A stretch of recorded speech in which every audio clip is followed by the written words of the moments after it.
O Piauí voltou a registrar mortes por Covid-19. A preocupação é com o primeiro caso da variante Arcturus, que teve o primeiro caso registrado na cidade de São Paulo. Bom, para saber como as autoridades em saúde estão avaliando a chegada dessa nova variante, a gente vai ao vivo agora falar com o Francisco José, que traz mais detalhes a partir de agora.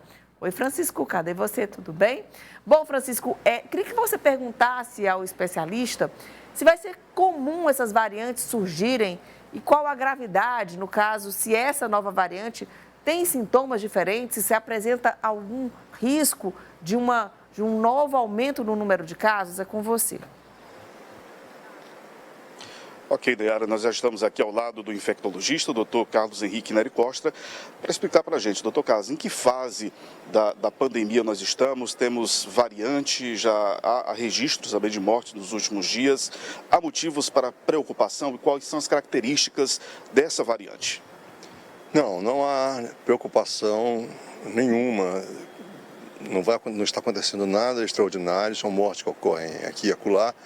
A incidência da doença está estável, ora sobe, ora cai um pouquinho, mas essas variantes são uma constante, é uma propriedade do vírus, biológica do vírus. Ele vai errar na replicação dele, criando então mutantes, que são chamados de variantes. Algumas dessas variantes têm uma vantagem de reprodução maior que as variantes antecessoras.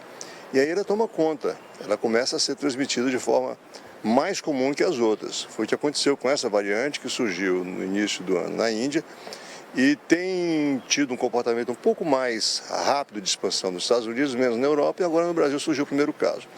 Mas não tem nenhuma evidência de que ela represente um risco maior para as pessoas, que ela traga sintomas diferentes. Tem uma questão, algumas pessoas dizem que ela dá uma conjuntivitezinha, mas é próprio da Covid, da conjuntivite. No início da doença tinha muita conjuntivite, então não tem nada assim extraordinário. Agora, é um alerta para as pessoas saberem que a doença tem uma taxa de mutação, de inovação nova, maior do que o vírus da influenza, por exemplo, que é por isso que a gente tem que vacinar anualmente. Então, ela é sempre digamos assim, uma fonte de preocupação, o que exige que as pessoas se mantenham protegidas através da vacina, né? É melhor a pessoa estar vacinada, completamente vacinada, do que, principalmente aquelas que têm outras doenças, de ter uma doença grave que eventualmente leva a sua vida ou leva a um quadro mais grave. Então, o cuidado é de sempre, vacinar e evitar exposição quando estiver em situações de risco maior. Além da vacina, aquelas medidas que foram bem conhecidas no início da pandemia, como a questão do uso de máscaras, observar a questão das mãos, lavar as mãos ou passar o álcool em gel, devem ser medidas a serem adotadas nesse momento? A gente deve retomar esses hábitos ou ainda não? Não há necessidade ainda, não há nenhum indicativo de que é preciso retornar às etapas anteriores. Mas evidentemente que se a pessoa estiver com Covid, ela deve usar máscara para evitar transmitir para os demais, né? E os profissionais de saúde em situação de risco também devem se proteger da transmissão do vírus. E o que o senhor pode falar para a gente nesta fase da pandemia de Covid-19 em relação à imunidade de rebanho, que foi tão comentada?